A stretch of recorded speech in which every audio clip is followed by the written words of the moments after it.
Olá, colecionadores, canal Coisa do Colecionador, trazendo um assunto que eu acho muito importante a gente abordar, né? Por quê? Porque quadrinhos é uma coisa que transcende as gerações, né? Vai ultrapassando gerações. Ele começou lá nos anos de 1930, mais ou menos. Os quadrinhos de super-heróis foram inaugurados com o Super-Homem em 1938. E depois nós temos então a fase, né, dos personagens da DC Comics, a chamada Era de Ouro, né, que é a fase dos anos 40. E depois temos então o surgimento da Marvel Comics, que é uma editora mais organizada, digamos assim, do que a DC, no sentido em que a DC foi adquirindo personagens avulsos de diversos criadores. Então existe dentro da DC uma certa, como é que se pode dizer, alguma coincidência, né? Personagens que ficam um pouco na sombra de outros, personagens que são muito parecidos com outros, por causa da forma como a DC Comics foi construída, né? Dentro da Marvel Comics até existem algumas idiosincrasias, alguns probleminhas de criação de personagens por questões mercadológicas que não são as melhores, mas são razões que o mercado editorial conhece bastante, tá? Mas qual é a questão que eu quis trazer hoje aqui para vocês? Como entrar nesse universo dos quadrinhos? Na Marvel Comics é um pouco mais fácil, tá? Na DC é possível? É. Depois nós vamos gravar um vídeo mostrando como entrar no universo da DC Comics também. Mas a DC Comics, ela nunca teve uma preocupação muito grande com a continuidade. A continuidade foi talvez a grande novidade que a Marvel trouxe para os quadrinhos. Quando eu falo Marvel, eu falo Stan Lee, com grande destaque. Stan Lee foi um gênio, foi visionário, né? Enxergou muitos anos, décadas na frente dele, e logicamente Jack Kirby, que foi parceiro do Stan Lee na maior parte das criações do universo Marvel original, né? Então, muita gente mais nova, principalmente o pessoal aí que está entrando no universo dos quadrinhos, esse universo nerd, esse universo geek, tem dificuldade. Por quê? Por causa da continuidade. Quando você pega um personagem, vamos supor, o Homem-Aranha, é um personagem que já tem uma bagagem gigantesca, que já está no mercado aí desde 1962. É muito tempo, né? São mais de 50 anos de história, é muita coisa. Mas existem formas de você entrar nesse universo gradualmente. Eu digo logo de cara que nada impede de você começar um arco de história do Homem-Aranha atual. Nada impede você começar, né? É lógico que se você tiver um background e conhecer a história do Peter Parker, a história pela qual o Homem-Aranha já passou, muitos dos inimigos e os familiares e os amigos e namoradas, você tem mais... aproveita mais da história, né? Mas nada impede de você começar com o que está sendo publicado agora. Os autores têm sempre essa preocupação de publicar coisas que não necessitem de você ter um conhecimento prévio gigantesco, tá? Na DC Comics isso ainda é mais fácil, porque a DC Comics só passou a ter algum sentido de cronologia, de amadurecimento do personagem, de continuidade, lá para os anos 90, finalzinho dos anos 90, início dos anos 2000. Quer dizer, é muito mais fácil do que Marvel, que tem uma bagagem, os personagens têm uma bagagem, né? Uma das formas de você entrar no universo da Marvel é essa coleção aqui, tá? Que é uma coleção muito legal, muito bacana, muito bem feitinha, pela Salvat Editores, tá? E que você encontra por preços absolutamente risíveis. Preços muito baratos. É uma coleção que, vamos botar entre aspas aqui, ela encalhou, né? Ela não é que ela tenha encalhado, mas é porque ela tinha tiragens muito altas e na época as pessoas não deram devido valor a ela. É uma coleção excelente, muito boa mesmo. É lógico que a Panini atualmente está fazendo republicação de muito desse material aqui, com muitos extras, explicando coisas, com matérias explicativas, com outros detalhes, e compilando histórias que são interligadas, né? Juntando as histórias que são que fazem um determinado, que são importantes para um determinado arco de história. É lógico que a Panini está fazendo isso, um trabalho muito bacana, nota 10 para a Panini, mas é caro, é um material caro, é um material muito caro, o material atual da Panini sobre muito dessas histórias que vocês vão ver aqui nessa coleção oficial Graphic Novels da Marvel, da Salvat Editora, tá? Outra forma de você entrar nesse universo ainda mais barata é online, né? Existem sites, mas que tem todo esse material disponível para você. Mas aí, primeiro problema é que é em inglês, não é em português, o que dificulta para muitas pessoas, né? E além disso, normalmente você vai ter que saber o que escolher, por onde começar, né? Então também é uma coisa um pouco mais complexa. Aqui não, aqui tá meio mastigadinho, tá meio didática a coisa, tá? Essa coleção, ela saiu, na verdade, a partir do número 1, que não está aqui nessa pilhazinha que eu separei aqui para vocês, não está. Aqui eu separei a fase que veio, na verdade, a sair depois, que é a fase dos clássicos, tá? A coleção, eu vou até pegar aqui, a coleção normal, ela começa, a coleção normal começou nisso daqui, que é uma história antológica do Homem de Ferro, O Demônio na Garrafa. Já é uma história dos anos 90, tá? Já é bem mais atual. Não, desculpa, anos 80, isso aqui já é anos 80. Anos 80, já temos esse Homem de Ferro. Então a coleção começou com esse número 1 aqui, O Homem de Ferro, tal. Tinha essa questão da lombada ilustrada, né? Mas que na verdade é um golpe editorial para você comprar todos os números, né? Acontece que no meio, às vezes tem coisas que não é tão bom assim e tem coisas que não é do seu agrado, né? Porque também é importante que a gente compre coisas que são do nosso agrado. Personagens que a gente goste mais, que a gente quer saber mais a história deles, escritores que a gente admira e principalmente ilustradores que a gente gosta, que geralmente é o meu parâmetro. O meu parâmetro principal para escolher uma história em quadrinho é quem desenhou. Quem desenhou é sempre a primeira pergunta. A segunda é quem escreveu. A terceira, qual é o personagem, tá?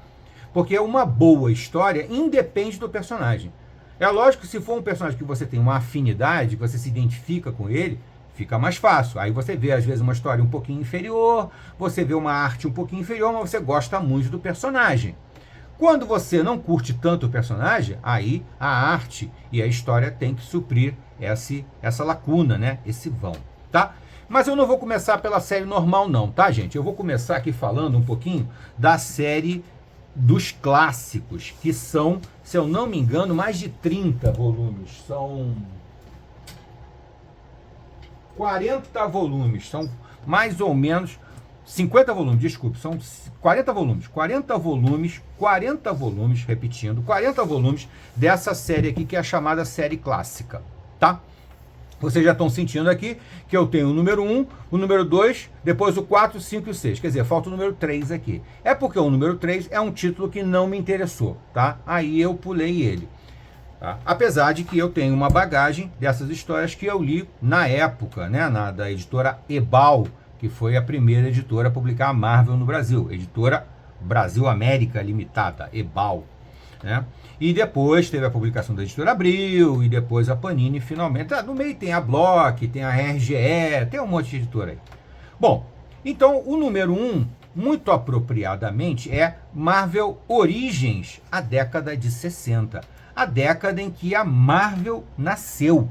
Ela já tinha passado até por outros nomes antes e finalmente se torna a Marvel nos anos 60 com a criação desses caras aqui, desses personagens que estão aqui, tá?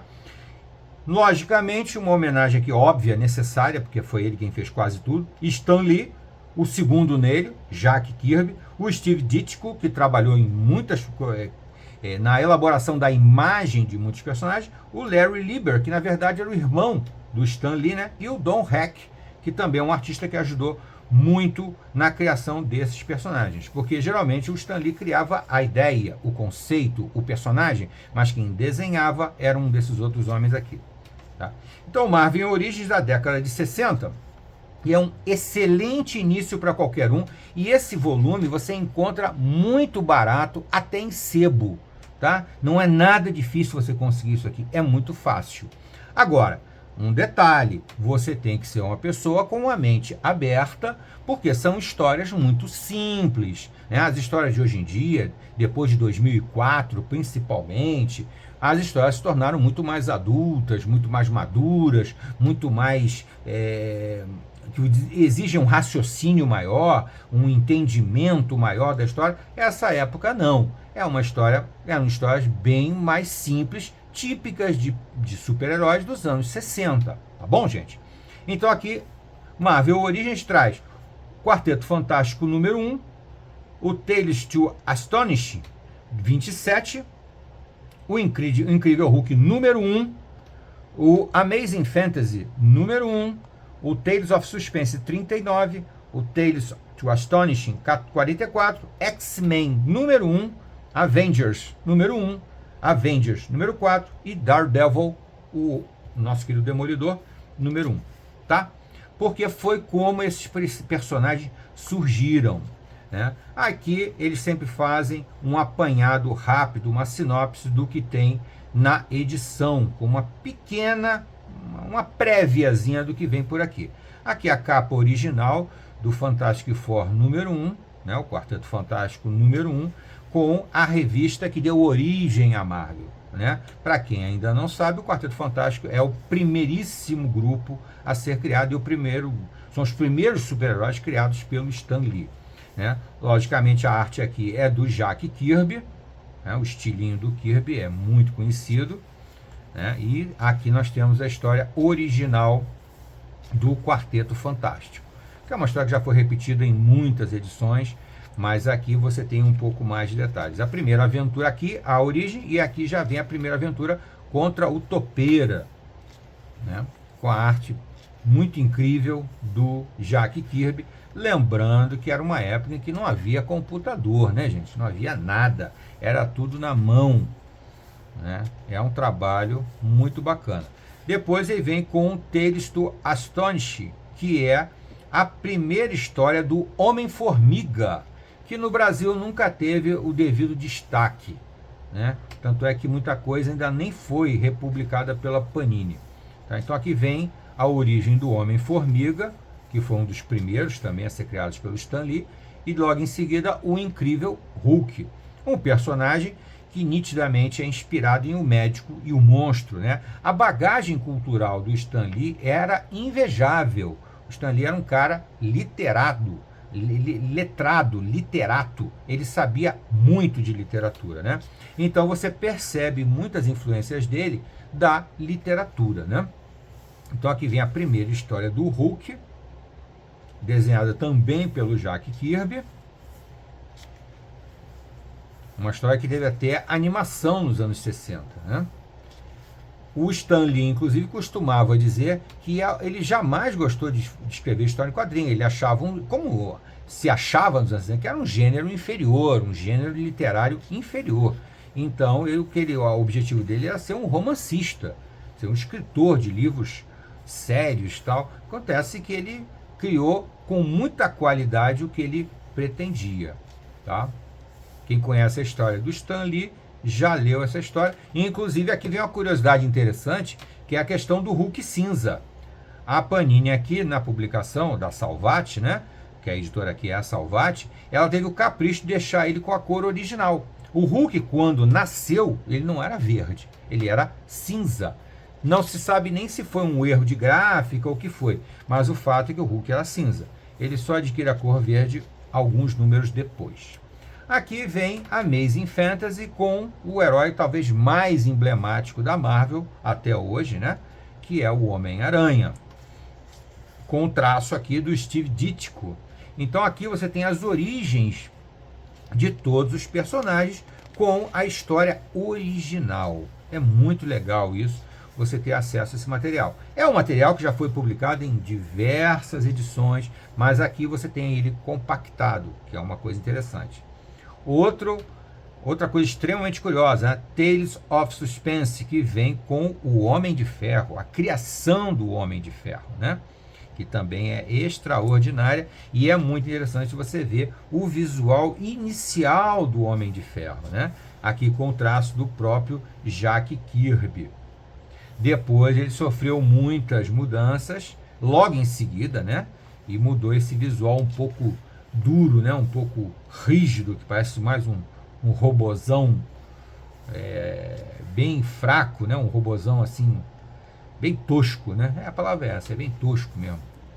Bem fundamental, né? Mas o personagem hoje em dia se transformaria num grande sucesso, né?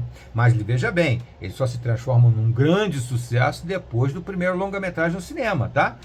Antes ele era coisa de fã, só os fãs gostavam dele. Eu, pessoalmente, sempre gostei dele.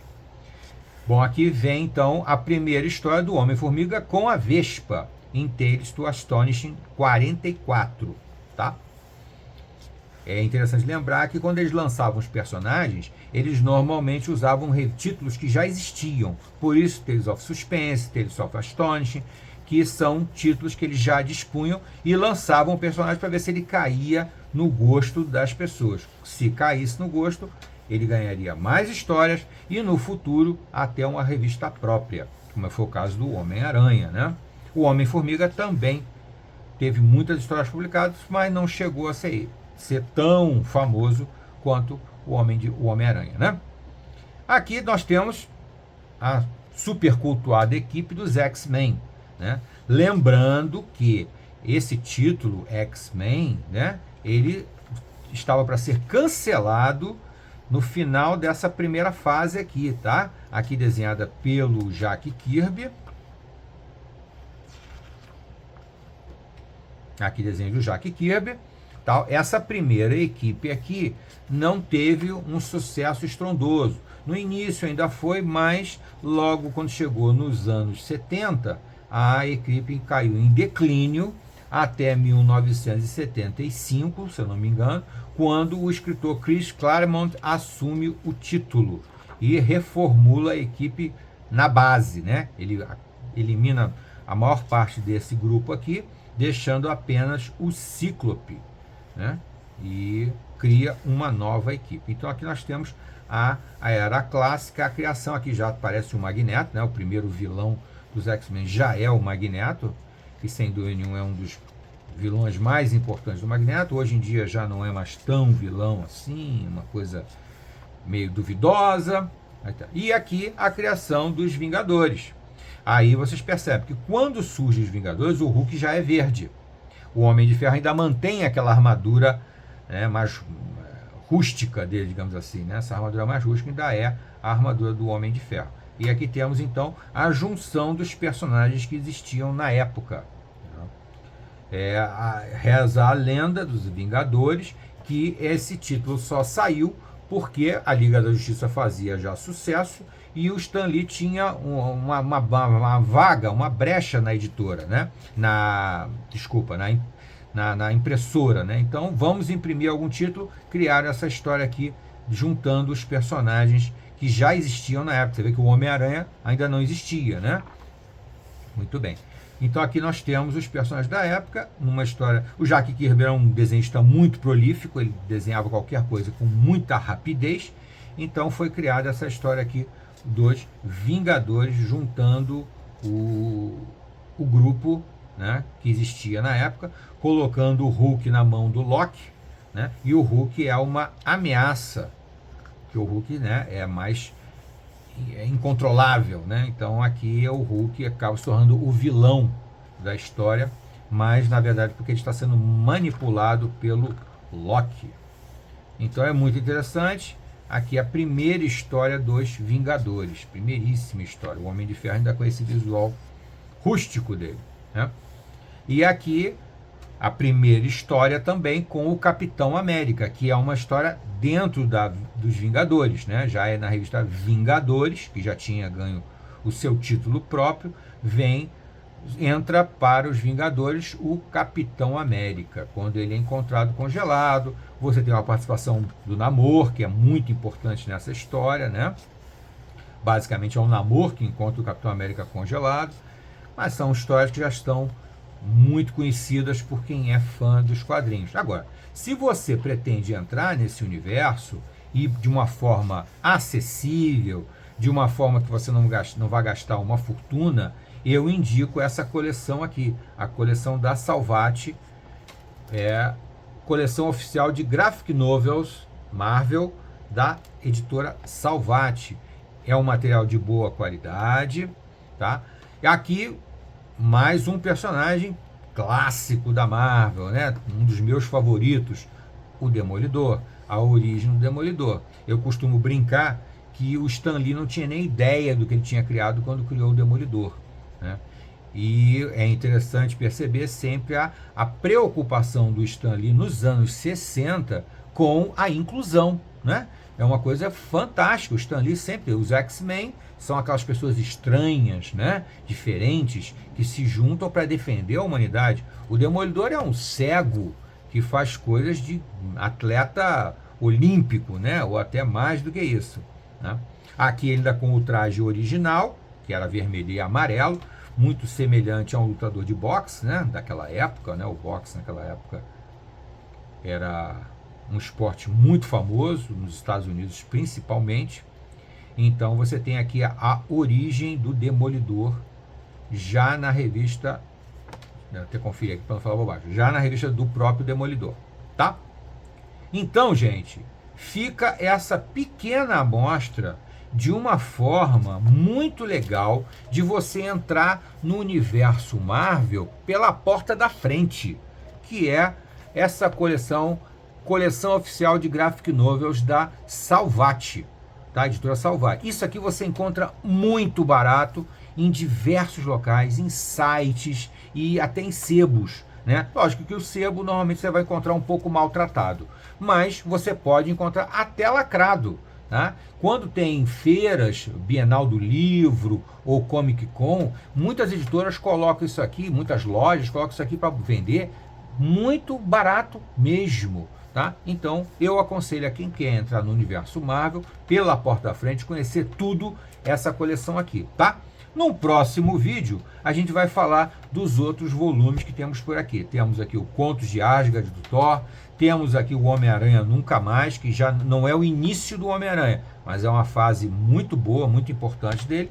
Quarteto Fantástico, o Dia do Juízo Final, também fantástico, com a entrada de um personagem muito importante, que é o Doutor Destino, né? E inclusive com o Galactus também, né? O Surfista Prateado. Era uma época de criação de muitos personagens. Então aqui vocês vão ter acesso a diversas origens, tá? E aqui mais um do Quarteto Fantástico, a vinda de Galactus. Tá certo? Então, aos pouquinhos, a gente vai continuar conversando aqui sobre a coleção oficial Graphic Novel da editora Salvat.